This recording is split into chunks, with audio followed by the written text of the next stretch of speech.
quarterbacks obviously Both different ways. Jacob Coker has settled and stabilized in the position. And people forget, he's an upperclassman, but he's still pretty green because this is his first year starting. So the years that he's learned at Florida State, Coach Fisher, and now him, Coach Saban, and Coach Kiffin, that so much. But it's live game experience that really, gives you the, that intelligence. And he's starting to get it now.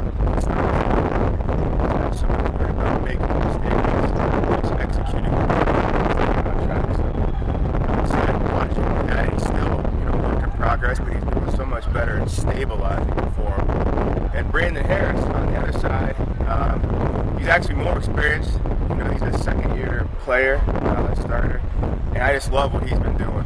He's not younger. He was trying to throw the ball through everything, and he's developed a lot of touch. And now he's got the dynamic, the same as every Alabama quarterback has had in pretty much his modern era.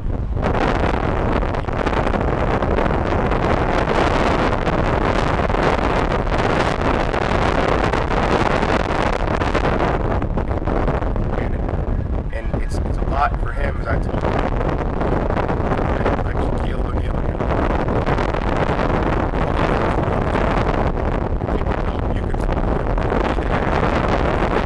stop the ball.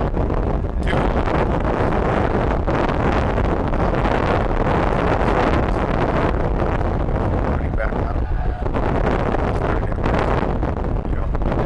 defense and all those defenders. So between the two of them, it's going to be a lot of fun.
That's the natural progression, but the bar is set so high here that it's almost impossible to to hit that step back.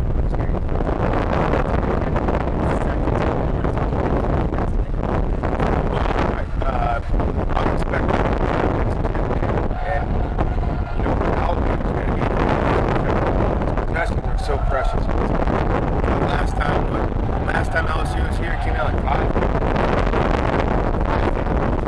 Determine the national championship. This is the de facto national championship every year. Like, what other sport can you say that about? These two teams meeting really do determine the national championship. So for him to have, he's got one of the best defenses that comes out of the tunnel with him. He's taken one of the best running backs. It's funny because you would never think Derrick Henry would be overshadowed, but he's a little overshadowed. He comes rolling off the bus with him. Coker, if he can just make things okay, but turnover. The one that breaks the play over, but just protect us. This guy just shit on it there. I'm excited for him as a young guy to get this opportunity. It seems safe to say that Dak Prescott's probably the best quarterback in the conference, but where would you rank these two quarterbacks in terms of the SEC? I never really thought about the best quarterback. Yeah, Dak's probably the most veteran. The most talented. I rank these two. Brandon Harris emerging. Coker developing.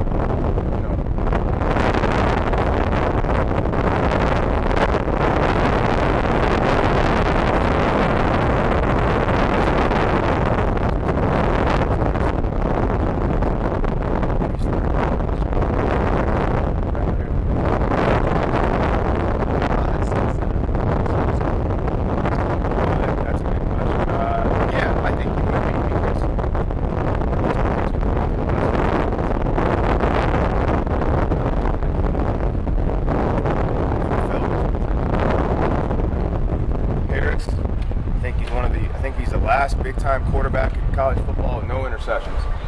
He's doing his job. I mean, that's not like a really sexy statistic. That crowd won't take off cheering. You'll hear that. But that matters to LSU.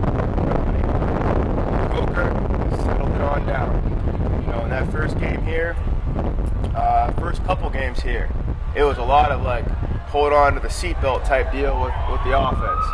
Now all of a sudden, hey, I'm the guy. The rotation isn't necessary, coach. I can handle this. I can do it. Trust me. And then he's starting to go out here and kind of get all that kind of figured out. So I don't know where you like rank these two, but you got to give them something for both of them to arrive here, you know, with a combined 1-loss record, and we're in November. Yeah, well, what is that no interception stat? What does that say about Brandon? Well, he's been using a lot of judgment, and there's a lot of maturity there. So I know the younger Brandon, he'd see, you know, a crease or a lane and he'd think, oh yeah, we can do that, and rear back and try to fire that shot. Now today he says, no, I got number 7 behind me. I got a great defense on the sideline. I don't necessarily need to make that shot. You know, I can, you know, talented. I think he's one of the most talented passers in all of college football. He's got one of the biggest arms. It's ironic because he's not a big man, but he absolutely has one of the biggest arms. You guys should see tomorrow when they come out to warm up. You guys should go out there and just watch Brandon Harrison fire this thing and try to get your ear out there. You know, that whole sound like that. I'm being serious. But he's been so mature, making good judgments with the football. Don't throw the dice out there for us. Just be very prudent with the ball. No interceptions. And again, we're in November. He hasn't thrown it 40 times a game. But the times they've asked him to pass it, or the obvious passing situations, he hasn't gambled. And that's a huge key to getting here. I'm guessing that's one of the tips that you gave him when you worked with him, to be, you know, sit back and... Well, yeah, I mean, I'd love to say that, but I work with a lot of quarterbacks, and other kids have a lot of interceptions too, so it's not like he listens better than the other ones. I think he's got, you know, I think one of the most experienced and one of the best offensive coordinators in the game. And both coordinators, you know, for that matter, are really dynamic and really experienced.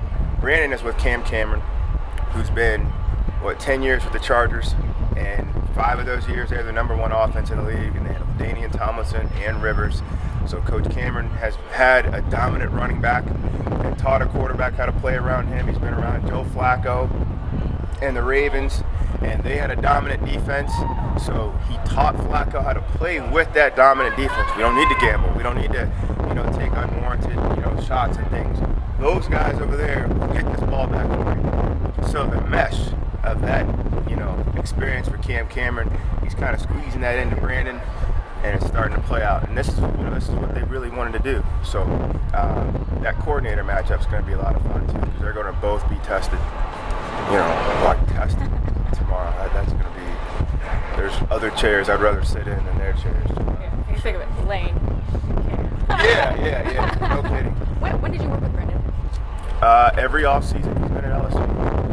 Do you remember any tips that you have given him this last offseason? Yeah, I remember the biggest. There's 2 things he really picked up this past offseason. So Brandon came out to San Diego, just so you guys know that, and he's been coming out there since he was here.